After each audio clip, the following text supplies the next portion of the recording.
It was exhausting and amazing. I am so excited to share my son's first birthday vlog with you all. So if you are someone who is getting ready to plan your child's first birthday party, I hope this is helpful to you. If you haven't already seen my shopping vlog for his first birthday, you might want to check that out first. I show you where I got the items from, where I found food, where I found some of the decorations, my dress, all of that good stuff. You can hop over there and then pop back into this video. I have timestamps in the description in case there is something you want to come back to or skip ahead to. Let's start off with the photo backdrops. So for the hot air balloon, I found this on Pinterest and it was just too adorable not to do. In the description, I'm going to link a tutorial, but mainly the basics of it are you go find a basket at a store. I think I went to HomeGoods, and make sure it comes up about halfway on your child. Yes, I stood him next to the basket in the store to check the height. And then you go over to, I think it was Hobby Lobby, and we found some dowels, and I just kind of hot glued this rope I found also at Hobby Lobby that was in the clearance section, and it kind of looks like, you know, the sides that they can grip onto. Now for the top, there's multiple ways that people do the hot air balloon. Some people do like a whole bundle of balloons. Some people found ways to actually make a lantern stay upright. For me, I was like, this is too much work. I took a photo backdrop, raised it up really high, took some clear string, tied it around the lantern so it looked like it was hanging, and we used the magic of Photoshop to erase it out of the final pictures.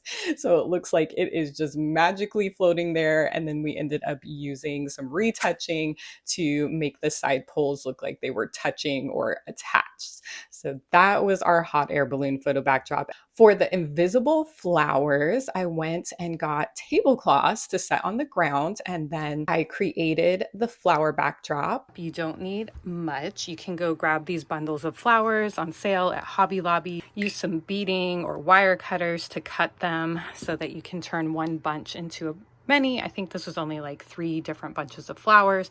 Make sure that you have some clear line. This is clear string. And then you need a wooden dowel, or you can just use your photography backdrop kit and tie it directly here.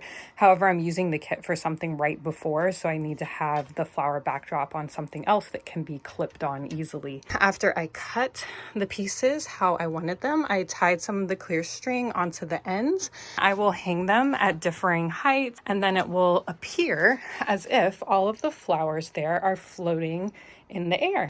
I found the one letters at Michael's, and I took some similar flowers, hot glued them on there and set it next to him. I then had a cake stand in some of the photos that had a little mini cake on it from the grocery store at Wegmans. It was just a smaller cake, nothing specially made. Found some adorable candles. Those were also from the same grocery store. My friend's son was blowing bubbles while she was taking photos of him. It just turned out really adorable. I love it with the trees in the background, and it's so simple. That's it for the photo backdrops. For the dessert table, I just took a regular folding table and popped it open, put a cute tablecloth on it, put all of the little serving trays and cake platters that I found at HomeGoods, TJ Maxx, Marshalls. The cakes are all from Wegmans grocery store. Nothing was special ordered. I just found them all there together, a couple of carrot cakes, and it was some sort of like a peach cake. The only thing that was custom made was his cake topper, which was from Etsy. I will have that linked in the description. And then everything else on there was fairly simple. The cookies are all from Costco. The little mini bundt cakes are nothing bundt cakes from the shop. And those were great because my friend's son had a peanut allergy, and she said he was able to have those. The little cupcake wrappers were just filled with popcorn and chocolate dipped animal crackers on top. I did also have some fly fans on the table to keep those annoying little flies away. The rest of the decorations on the table are just some Trader Joe flowers that I threw into some glass holders that I already had. And then the happy birthday banner came off of good old Amazon. And the streamers in the background, I took hula hoops and wrapped them in crepe paper streamers, and then I looped those same crepe paper streamers over the top of the hula hoop at varying lengths.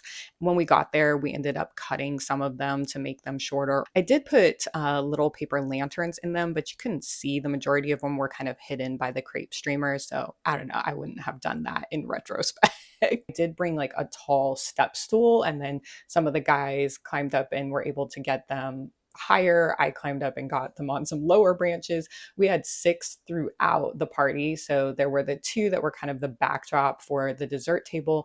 And then we had some hanging on the trees where people were arriving and in other areas just to keep it looking festive. For our main food, we went with good old pizza. We just had someone deliver a bunch of pizzas. I had gone to Costco and bought a bunch of different, healthy juices and popsicles. And we had coolers and ice pouches for the little kids since it was a 1-year-old's birthday. Kept it really simple. Now let's talk about how I chose the space. Our son loves our dog, so I was thinking he might like something with animals. I did a little research and found a local privately owned farm, and I found out when I went to visit that all of the animals are rescues. So the money that you pay for renting the space goes to taking care of the rescue animals, which I really loved. The other thing that I liked about it was there was plenty of parking, that nobody else would be there, and that it was relatively small. The other thing that I definitely appreciated was she had a hand washing station. And then there was so much space that we were able to set up zones. She had a covered area where we directed people when they first arrived to go have pizza, eat, hang out, listen to music. Off on the other side, she had a swing set, a play area. We set up bubbles, a pool. The kids could go over there and play with all of that. Outfits. My son's outfit came from Amazon, both of them. Mine, I think it came from TJ Maxx. So nothing too fancy with the clothes, just simple, cool, and cute for the summertime. On the day of, I showed up 2 hours early to get everything set up. It was raining. Okay, my decorations were crepe paper streamers and it was raining, but it was like the heavens opened up, the rainbow came out. Not really, but everything stopped right as I got to the farm. So I was like, whew, that is the one bad thing or downside about having an outdoor birthday. It was also pretty humid, but thankfully that day the sun was not like beaming down on us. And we did have a covered area for people to eat if it should drizzle. My photographer showed up an hour early along with some friends. The friends continued to help me with decorations. My friend and I were also doing the photographs with my son. And that way, by the time the whole party started, our photos were largely done, at least his individual photos. I snuck off to my car to get changed.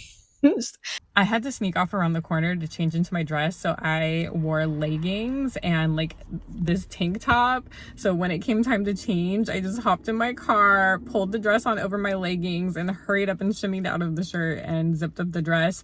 And then when it was time for cleanup, I was able to just do the same thing, run and hide in my car, throw the top on, and then shimmy out of the dress. So just a tip, if you're trying to actually have some photos with a cute outfit, pick a dress that you can like shimmy over your like leggings and athletic mom wear, and then shimmy back out of so you can clean up, because trying to clean up in my wedge shoes was not happening. I needed my tennis shoes. My feet hurt so bad. When people arrived, we had them eat first, and then we did the desserts after everything was set up, did the whole happy birthday song, all of that, and then headed over to play with the animals. So parents didn't have to worry about kids touching all the animals and then eating with their hands. The party was amazing.